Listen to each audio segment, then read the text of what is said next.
Hay una pregunta muy interesante aquí acerca de Juan 20, 22, 23.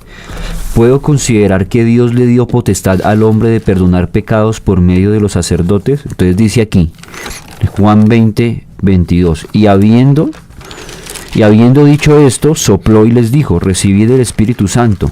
Versículo 23 dice, a quienes remitiereis los pecados, les son remitidos, y a quienes se los retuviereis, les son retenidos. Ese texto es el que toma la religión católica para descontextualizarlo, porque de una vez lo lleva a los sacerdotes. Pero se les olvida que no tienen ni siquiera la mínima posibilidad. Primero, porque quienes se atribuyen ese derecho de perdonar pecados no cumplen con el primer requisito que menciona la Biblia. Léalo en 1 Timoteo capítulo 3. Si alguno anhela obispado, buena obra desea, pero es necesario que el obispo sea irreprensible marido de una sola mujer. Los que ejercen el llamado sacerdocio católico les es prohibido casarse. O sea, no cumplen ni siquiera con el primer punto. ¿Está claro? Porque el punto de partida es que sea marido de una sola mujer, que además gobierne bien su casa, que tenga sus hijos en sucesión. Búsqueme un sacerdote casado que gobierne bien su casa y tenga sus hijos en sucesión. 2. Jesús no se lo dijo a los sacerdotes porque para ese tiempo habían sacerdotes, pero de la ley mosaica, y todos ellos eran casados. Todos venían de la tribu de Leví, que habían 4 órdenes, que eran los gersonitas, los meraritas, los coatitas y los aaronitas. ¿Está claro? Y todos eran casados. Entonces Jesús tampoco se refirió a ellos. Jesús le dice a los discípulos acerca de lo que ellos, en el ejercicio de la predicación del Evangelio, iban a hacer después del Pentecostés. Porque la Escritura enseña que sopló y les dijo, recibid el Espíritu Santo. Pero la pregunta es, ¿fueron llenos del Espíritu Santo ese día? Es la pregunta. La respuesta es no. Punto seguido. Pedro niega al Señor y quiere matar a Malco. ¿Cómo un hombre nacido de nuevo va a hacer eso? Entonces, ¿qué es lo que Jesús está diciendo?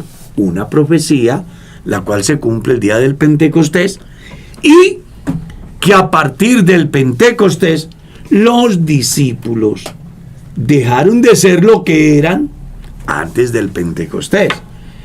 Porque si uno mira la iglesia de Jesús antes del Pentecostés, deja mucho que desear, ¿no?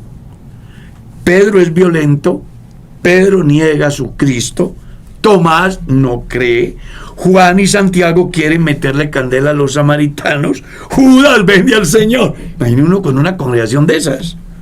Y el asunto es que eran los líderes de la iglesia. Bueno, pero ¿por qué se da eso?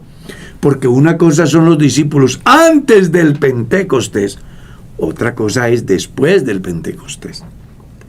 Entonces, cuando la Biblia habla acerca de esto, simplemente está diciéndoles a ellos que en el ejercicio del ministerio que ellos han de emprender después de que hayan sido llenos del Espíritu Santo, van a unir a la gente al cielo por el bautismo.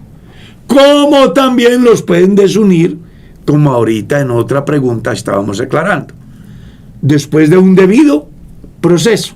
A eso es a lo que se refiere. La Biblia no dice que eran sacerdotes, eran los discípulos. Además, todos los discípulos eran casados.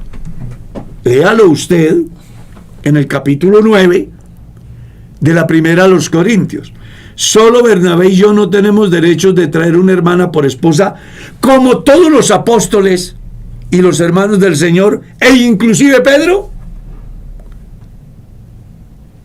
O sea, en el orden bíblico, para ser un ministro del Evangelio, tenía que ser casado, gobernar bien su casa, tener sus hijos en sujeción. Con esto lo que les estoy diciendo es que no era para los sacerdotes. Porque entre otras cosas, 1 de Timoteo capítulo 4, usted lee, el Espíritu dice claramente que en los posteros tiempos algunos apostatarán de la fe, escuchando espíritus engañadores y doctrinas de demonios, por la hipocresía de mentirosos que, teniendo cauterizada la conciencia, aplicarán el celibato. Y la Biblia le llama doctrina de demonios, espíritu engañador, a la práctica del celibato. Eso es lo que dice la Biblia, no me lo estoy inventando yo.